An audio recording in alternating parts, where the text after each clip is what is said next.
right, welcome to episode 4 of How to End Hunger in Tampa Bay.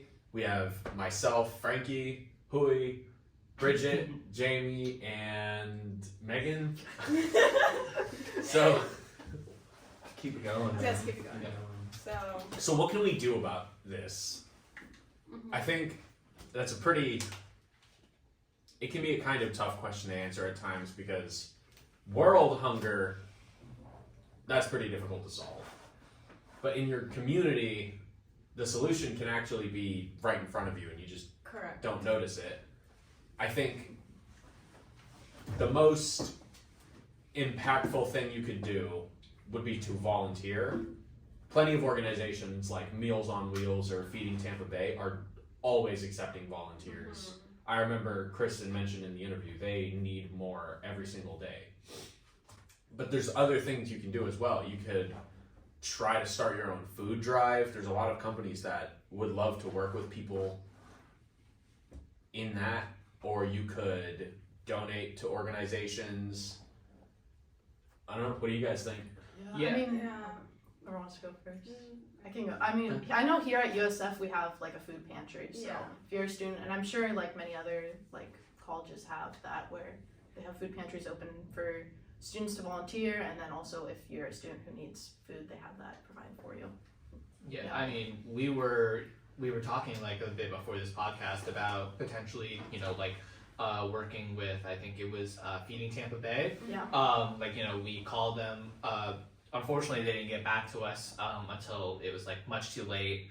But they were asked. But we were saying, hey, we were willing to do like volunteer work as well as get some interviews with some of their employees and their other volunteers. But I mean that's definitely something that you could also do. I mean they're always looking for like Frankie said. I mean a lot of these organizations they run almost essentially on volunteers. So just being able to go to an organization and just volunteer a little bit of your time, maybe like, a couple hours, out of a weekend, that would mean the world to so many people in this area. And you can do this, like, while this specific, what we're talking about specifically is just in Tampa Bay, there's so many organizations just around the world and that you can just go to. So, volunteering, it doesn't have to be just in Tampa. You can volunteer anywhere. San Francisco, New York, Paris, wherever. Yeah, correct. Yeah, so more on the food waste side, because this is more active and like what you can go out and work for. On the food waste side, you could freeze food that will otherwise go bad and then you can eat it another day. Also, another thing is you can consume less meat and maybe try to be vegetarian for one day of the week because it actually has a huge impact on the environment, which as a result is more food, which means it's cheaper and everyone else can eat at a cheaper rate. And another thing is buy funny fruit. Now that sounds weird, but some people are very indiscriminate and they won't buy things just because of the way it looks, even though it's perfectly good. For example, like a banana might look a little off, but someone who's informed would be like, oh, that's a perfectly good banana, I'll put it in my smoothie. So that's another active thing you can do in terms of fighting. And even if you go to a grocery store and, for example, like you overbuy things and you see that you have maybe like one extra box of cereal and you maybe want to go ahead and donate it. I think a lot of these places also take donations, so you don't even have to go volunteer, but sometimes we just have like a lot of extra things that we don't ever use and then they go bad. So instead of just letting it rot, we can definitely take it to these places. And a lot of people would appreciate it and it would make a big difference in Tampa Bay specifically.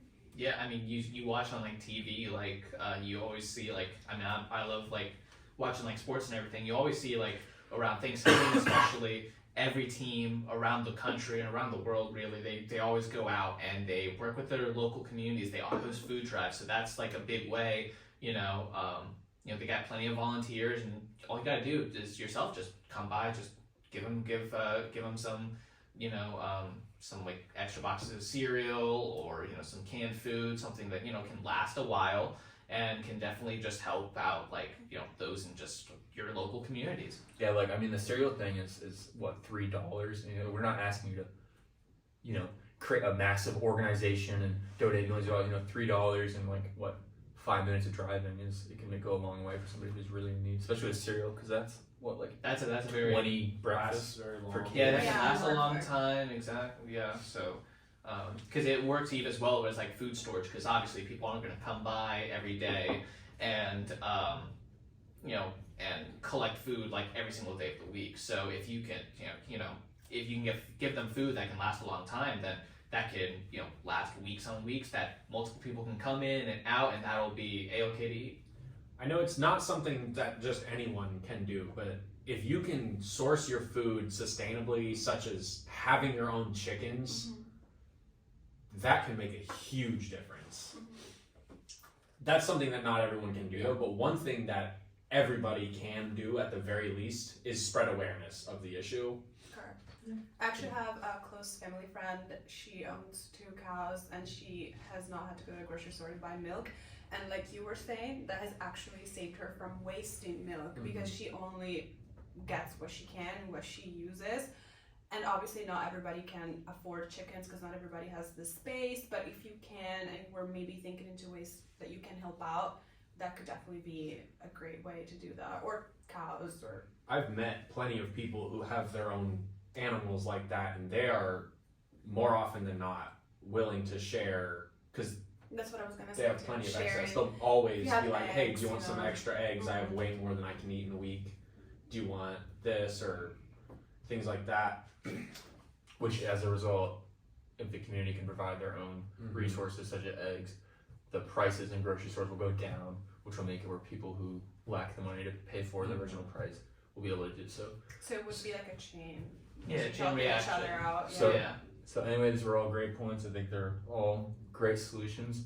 The next podcast is about spreading awareness. Catch that, and thank you.